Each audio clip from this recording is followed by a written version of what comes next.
And the feeling among a lot of Democrats is that the reason that that happened is because 네, 안녕하세요. 아, 카메라가 또 휘었네. 안녕하세요. 매일매일 운동하기를 실천하고 있는 동탄 왕고입니다. 아, 오늘 좀 피곤합니다. 힘드네요. 하루 종일 서 있었더니 다리도 아프고, 아, 특히 허리가 너무 아파. 아,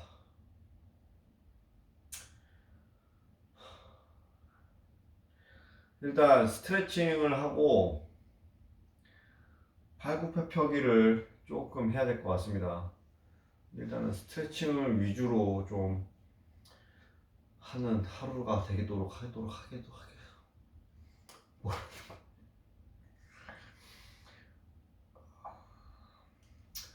오늘 미세먼지 너무 심하죠. 내일은 봄비가 온답니다. 봄비가 오면은 그나마 좀 공기가 좀 맑아지지 않을까 생각이 듭니다. 코로나는 여전히 400명을 넘고, 언제 끝나냐. 5인 이상 집합도 안 끝나고,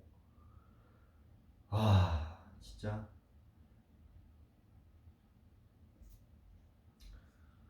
다들 어디서 이렇게 걸리시는지.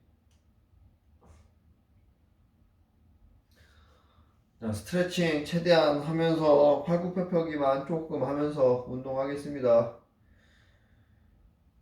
역시 운동할 땐 CNN이죠. Absolutely nothing to do with this $1.9 trillion. That's interesting, robbing it of the credit for helping the economy before it can get any traction. So do you think that any of these messages are resonating?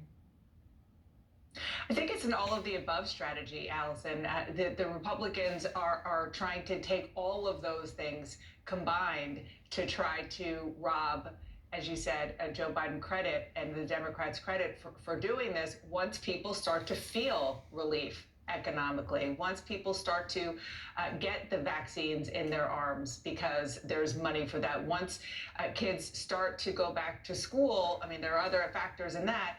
The list goes on and on and on about the relief that people should be getting. Look, this is a very big bill. This is almost $2 trillion. I mean, when you say that out loud, it is really hard to wrap your mind around what that really means. Having said that, I don't remember Mitch McConnell talking about runaway spending when Donald Trump was in the White House, who was the king of debt. He just didn't care. And I don't remember a lot of Republicans saying that they were against targeted payments when Donald Trump was pushing for even bigger payments than what is in this bill. He wanted $2,000 payments. This is $1,400 payments. So look, I mean, of course there's politics in this, no surprise, but that is why you're going to see President Biden not only speak tonight, but he and his aides are going to fan out across the country to try to sell this and explain this and combat all of those messages that we've heard from Republicans. So Republican Senator Roger Wicker of Mississippi, he's got a different angle on this. He says it's awesome, at least parts of it. The guy who voted against it is saying parts of it are awesome. He talks about the restaurants. Independent restaurant operators have won $28.6 billion worth of targeted relief that will ensure small businesses can survive. I mean, that's pretty, I don't know, craven might be a word I would use that comes to mind there. I mean, brazen, craven, all those things. Pick I mean, your the guy who voted against it to brag about parts of it, which shows you that even Republicans know that there will be people who feel real benefit from this and quickly in ways that a lot of legislation they just don't. That's exactly right. It is a shot in the arm. Because we're talking about shots in the arm in every way, and it is a shot in the arm economically. But what you just said about Roger Wicker, you guys remember in 2009, it's another lesson. Republicans slammed the stimulus bill, and then they went out and they did photo ops with whatever opening or whatever groundbreaking was happening in their district to take credit for it, even though it was in many cases largely paid for by the stimulus bill that they voted against. This is exactly what is already happening is going to happen, and that again is why we are going to see and hear Democrats try to be more aggressive in the pushback on the messaging on this. Dana, thank you very much. Good to see you guys. You too. Now we want to get to the growing surge of migrants on the southern border. 3,400 unaccompanied minors now in the custody of border agents. The Biden administration scrambling to find housing for them, even considering a vacant NASA facility as a temporary shelter. Joining us now is Democratic Senator Jeff Merkley. Senator, thank you so much for being here. I know that this has been an issue for you, what's happening at the border, for years now. And so, is it fair to call what we're seeing today at the border a crisis? Well, it's approaching a crisis. What we have is a surge of children. More than half of them were the children that were stranded for months, some for years, by the Trump administration in Mexico under completely intolerable circumstances. And now that the border is not closed, they're knocking on our door. And you had a set of policies that were determined to treat children very poorly, so you didn't have the essentially the systems in place under the Trump administration. And the Biden administration is creating those systems, and they're doing it with a completely different vision from the Trump administration. The Trump administration said, well, go ahead. Well, I mean, yes, I hear you. I understand that we remember well that the Trump administration had this zero tolerance policy. They separated nursing infants and toddlers who couldn't speak English from their parents as a deterrent. We remember that. But is it possible that the more humane policy that the Biden administration says that it is now behind, the more compassionate policy that they are using, is having the unintended consequence of being seen as an opportunity for some of these unaccompanied minors, and it's actually spiking the numbers? Well, I think it is absolutely fair to say it's seen as an opportunity by those children who are stranded across the border for months and years, have been waiting for the ability to knock on our door. The question is it also going to be seen that way by children throughout Central America and parents throughout Central America who are under very difficult circumstances in very corrupt, oppressive regimes? And are they going to start coming north? And then we'll see a real crisis. How could it not be? I mean, how could it not be? But given that there's been this change towards something, and I'm just using the Biden administration's language, more humane, how could it not be seen as, for lack of a better word, an invitation or an opportunity? Well, I wouldn't call it invitation because the Biden administration has been sending the message: do not come north, and they've been talking to governments throughout the region on their strategies. But the process that they're really working on. Remember that we had at one point 15,000 children in detention under the Trump administration. They're trying to instead quickly move these children into sponsored families. And they're doing that by putting case managers on overtime. When sponsors can't afford the plane tickets, they're paying for the plane tickets. They're trying to make sure that the children spend the minimum amount of time in these border patrol stations where the circumstances are totally inappropriate for children. So they're operating with the right heart. As you note, is that going to cause more to come north? Well, the administration is certainly recognizing that that's a challenge, but who are we as a nation? Are we going to return to the Trump strategy of deliberately mistreating children? Absolutely not. So we do have to have the process to be able to adjudicate these cases, go through and say, do you really qualify for asylum? Do so in a timely manner, because doing so in that fashion will also send a message and affect the flow of individuals. Here's how Senator Lindsey Graham categorized all of this yesterday. It's going to be an economic crisis for our cities along the border, and eventually it's going to be a national security crisis because they're children today, but they could easily be terrorists tomorrow. Children today, terrorists tomorrow? What's your response to him? Well, it's the fear-mongering that we saw so often about immigrants or rapists and murderers and terrorists, and it's simply not true. And we need to recognize that immigrants commit crimes at a far lower rate than do native-born Americans. So let's not indulge in that type of rhetoric. Senator Merkley, thank you very much. We always appreciate talking to you about this issue that we know that you have been focused on, and we will be obviously monitoring the situation at the border for the next days and weeks. We'll talk to you again. Thank you. Take care. All right, masks, now the focus of a legal battle in Texas. The new response from one city mayor who's refusing to follow the governor's order. Coming up. Also, moments ago, Prince William making his first public comments about Prince Harry and Meghan Markle, what he says about claims of racism within the royal family. Beauty, luxury, symbol of social status in India, but behind it, a darker world. Gordon likes to think of this product as an outcome of somebody's Forced to repay loans and suffer abuse. We have identified a number of cases embodied. Meet courageous survivors fighting back. Silk Slaves, a CNN Freedom Project documentary. Sunday, ahead of My Freedom Day on March 16.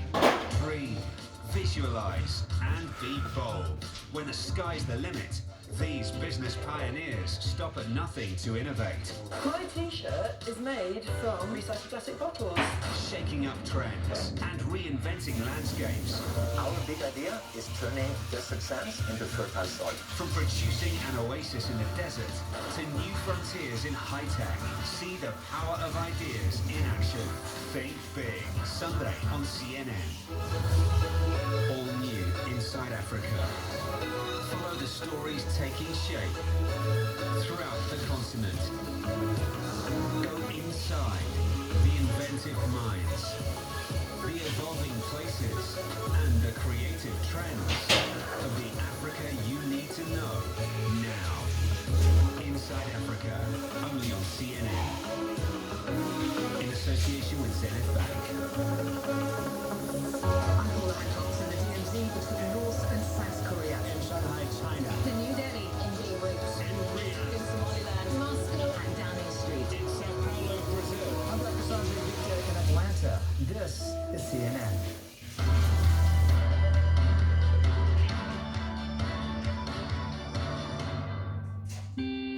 My name is Fidel Arriba. I live in Lima. I'm the CEO of Mindshare Crew Media Agency. We are a part of a holding, a group called Group N. And we were pre-pandemic about 250 people. At the very beginning, it was very hard to work from our houses.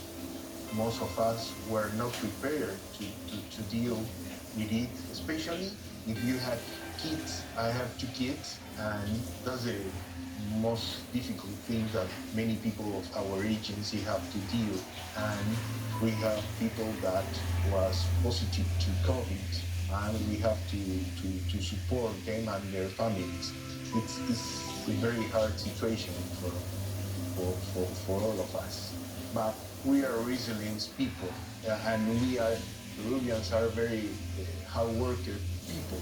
But in this case, I think it's going to take time to deal with this crisis. We don't know exactly when we are going back to the office.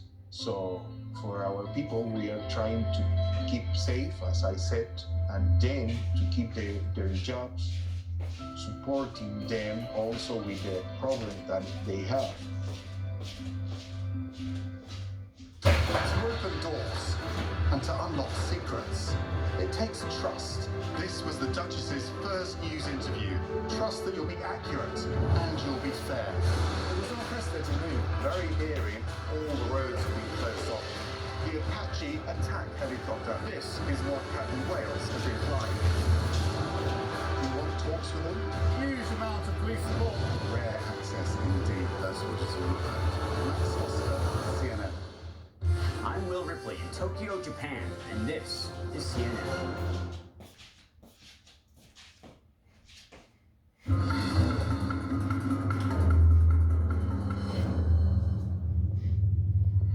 Exactly 1 year ago, the World Health Organization declared the coronavirus outbreak a pandemic.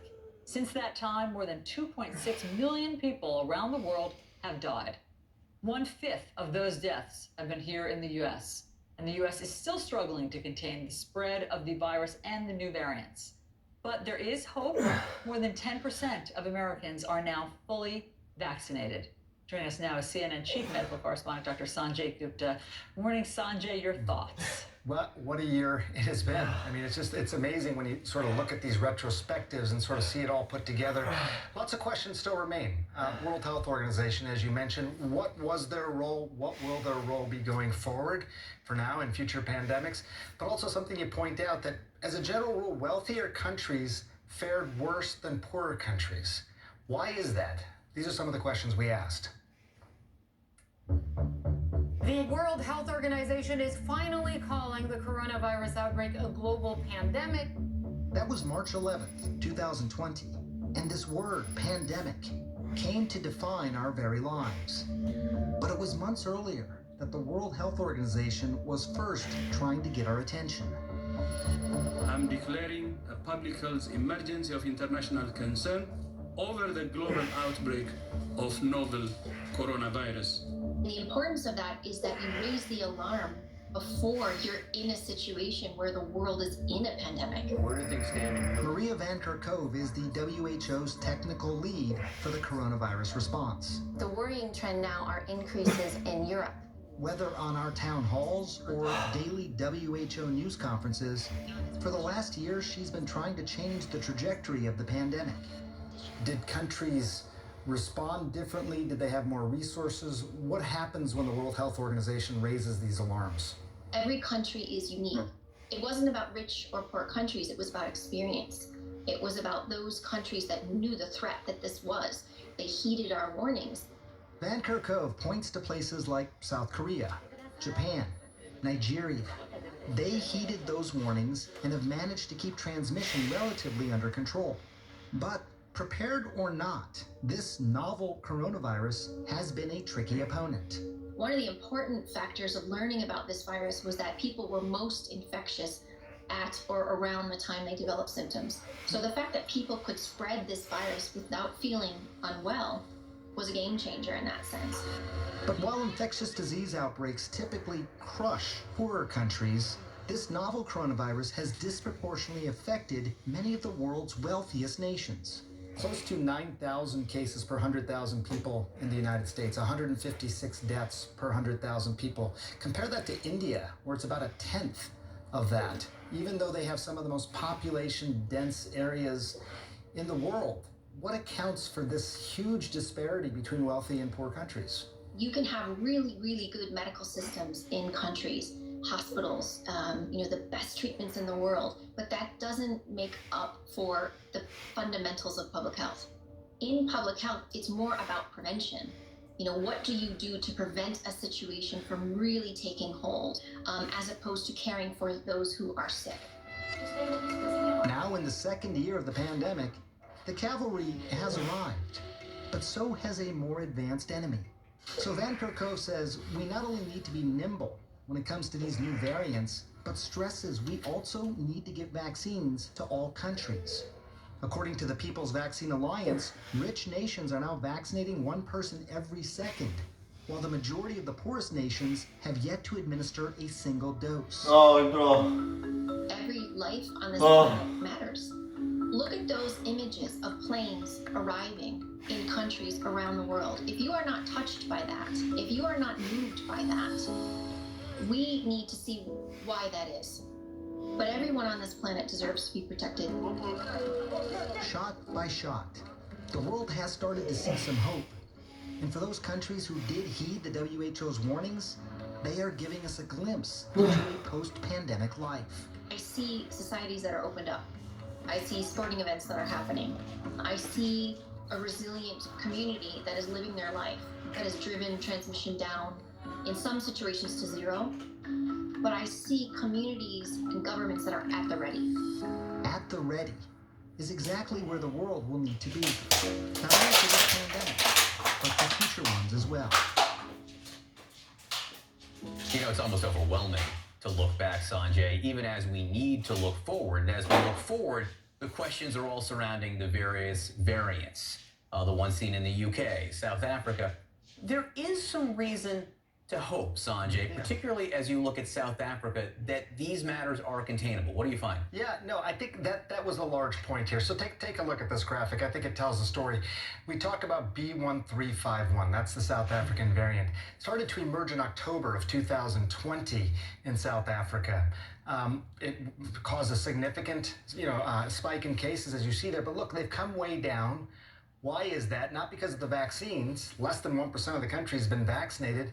It's because of these same public health measures that we've been talking about for a year, as Maria Van Kerve was just talking about. I mean, variant, no variant, whatever it may be, the public health measures have always worked. They still work. And, we point out South Africa as an example of that. It's scary, these variants, but look how well they got it under control. Sanjay, I really need your help understanding this new guidance from the Centers for Medicare and Medicaid. Okay, here's what they say about nursing homes. Facilities should allow responsible indoor visitation at all times and for all residents, regardless of vaccination status of the resident or visitor, unless certain scenarios arise. How does that work, Sanjay? Nursing homes were these super spreader events. Yeah. Why is this guidance of no vaccines going to be okay? I'm not sure it's necessarily okay. It's and especially given the fact that just a few days ago they're still not making it clear that vaccinated people can even travel. So one hand, you can get together in nursing homes, which, as you mentioned, are some of the most vulnerable locations, but you can't travel. That's going to be a dissonance that the CDC is going to need to clear up. But when you look at what was driving this new nursing home guidance, they basically say, look, if you take nursing homes, long-term care facilities as a unit, more than 70% of the people there have been vaccinated. So it's this idea of herd immunity maybe being applied to the bubble of long-term care facilities. And there was this idea that this is part of these compassionate care visits. I mean, people have gone for a year in some of these locations without a visit, so they certainly want to sort of expedite that. And also, if the positivity rate's too high or there's not enough people vaccinated in a particular nursing home, they may not allow visits. But you're absolutely right. I mean, I think they're getting the sequencing wrong in terms of how they're talking about this. Can't fly, but visit nursing homes. They're going to have to clarify this. Sanjay, we're going to see you again in just a little bit, so don't go far. Okay.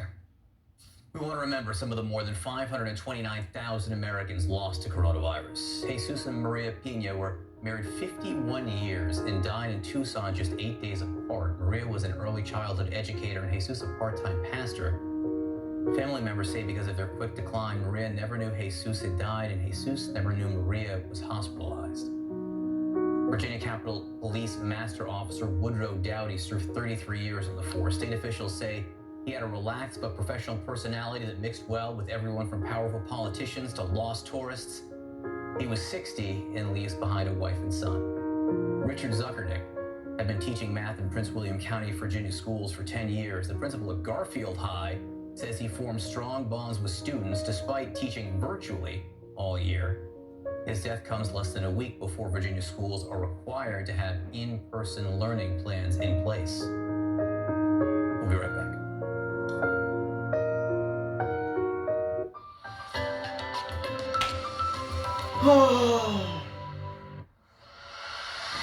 So, it's a buzzing, lively metropolis, and it also has a surprising secret. The South Korean capital is a cultural hub, home to over 200 museums. And one of the city's standout museums is located here. The Dongdaemun Design Plaza, or the DDP. Its large open spaces have made it an example of safe, socially distanced events to come, like this one, by international art collective Team Lab and curated by local company Culture Depot. We prepared this exhibition with the hope that people could enjoy the beauty of life, how it's all around us. 자, 갈고픈 필기 Life is about the choices 10개만 하고 끝내도록 하겠습니다. actions you take. Ending modern-day slavery starts with a pledge to spread the word. Every human deserves the right to be free. Let's make a difference. Help stop human trafficking. It's time to speak up. No one should be deprived of their freedom. Take the pledge and join us for My Freedom Day, Tuesday, all day on CNN. Hey, I'm Anderson Cooper. I'm excited to let you know that my digital show Full Circle is back. You can watch it every Monday, Tuesday, and Friday, 6 p.m. live Eastern Time or anytime.